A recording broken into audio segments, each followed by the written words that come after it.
I grew up in England, as anyone knows that did the same. You don't always have enough natural light if you have a tiny window.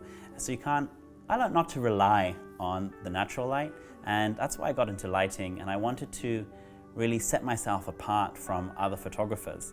And at the time everyone was buying a Canon 5D Mark II with a 1.2 lens, and you're just getting that Tumblr look, and I didn't want to do that. I wanted to set myself apart. I think I'm really into economics, and I've treated my photography as a business as well as an art form, and I believe in the craft and the business coming together to, that's why I thought, okay, how am I going to set myself apart? I got into lighting, and I've made it my sort of career goal. Yeah, I've become kind of obsessed with studio lighting, and I wanted to get to that point where I knew enough about studio lighting that I could set something up and then focus on the subjects themselves. My portrait work on explorers, adventurers, scientists. I'm working with geologists and an organization called the Explorers Club. It's just an example of the kind of work I try to focus on. And actually this set we're setting up is a light test in my studio, and we're going to Times Square, the Marriott in Times Square, to photograph a bunch of explorers at the Explorers Club annual dinner for 2018. And it's going to be really, really interesting.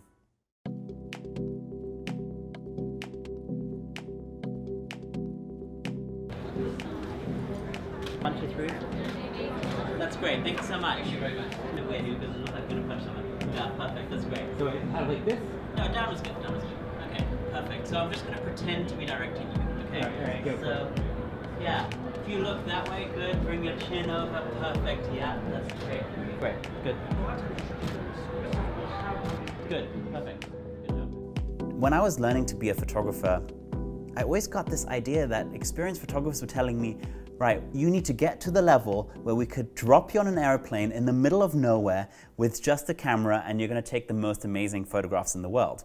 And I didn't actually think that was really true. I think it's true for some wedding photographers, and there's amazing photographers out there, but I believe in preparation and really thinking about what I'm going to shoot, which is why I would go into something like doing an intricate light test where I actually use myself as the test subject, because I am going to be at every shoot that I'm doing, so I know what I look like, and I can I'm used to how my face looks, so I can see what the light is doing. That's why I use myself as the constant light test subject.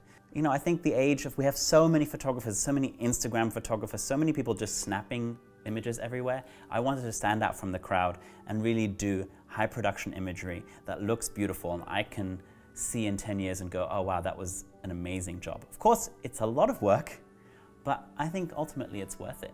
It's kind of a trap to start shooting just for Instagram or Facebook or any social network when, the narrative of your work still has to be true to you. And I think when you shoot, remind yourself every now and again that you don't need to shoot for Instagram. You can shoot this for yourself. You can shoot this for a print on the wall.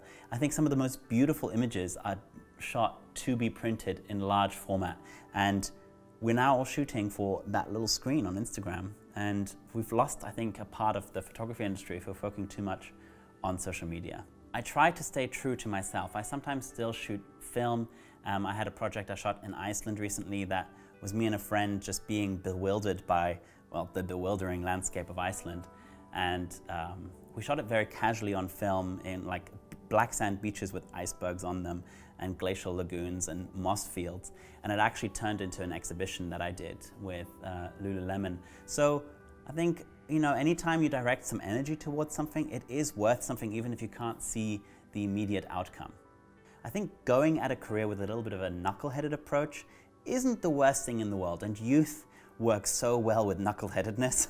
I was there, but what I mean by knuckle-headedness is don't just conform to what everybody else is doing or go, right, oh, we need to do this because it will work well on Instagram.